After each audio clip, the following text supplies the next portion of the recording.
அடுத்ததாக நாம் பார்க்க இருக்கும் ஆசனம் மத்தியாசனம்.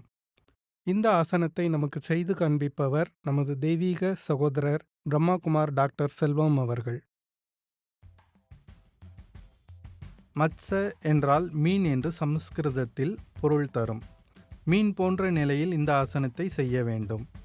நீரில் இந்த நிலையில் இருந்தால் நீரில் மூழ்காமல் மிதப்பதற்கு உதவும் இந்த ஆசனம்.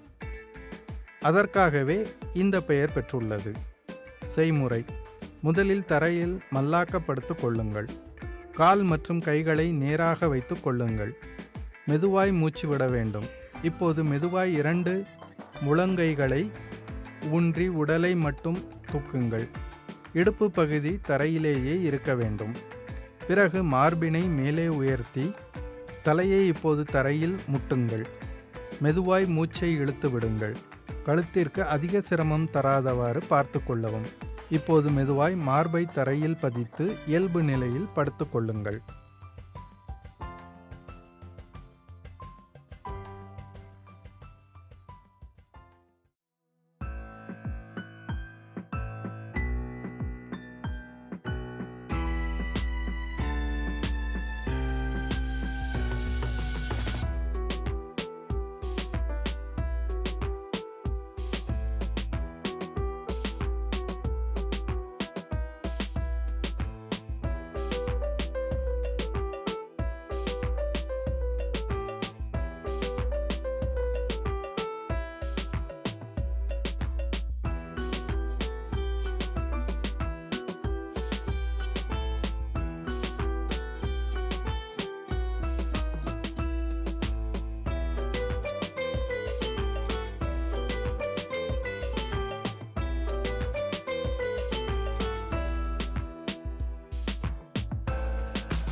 பலன்கள்: கழுத்து தோள்பட்டை வலியை குணப்படுத்தும்.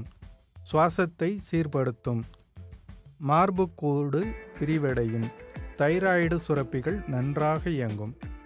குறிப்பு: அதிக இரத்த அழுத்தம் இருப்பவர்கள் மற்றும் குறைவான இரத்த அழுத்தம் உள்ளவர்கள் இந்த ஆசனத்தை செய்ய வேண்டாம். முதுகு மற்றும் இடுப்பு அறுவை சிகிச்சை செய்தவர்கள், கீழ் முதுகு வலி உள்ளவர்களும் இந்த ஆசனத்தை செய்ய வேண்டாம்.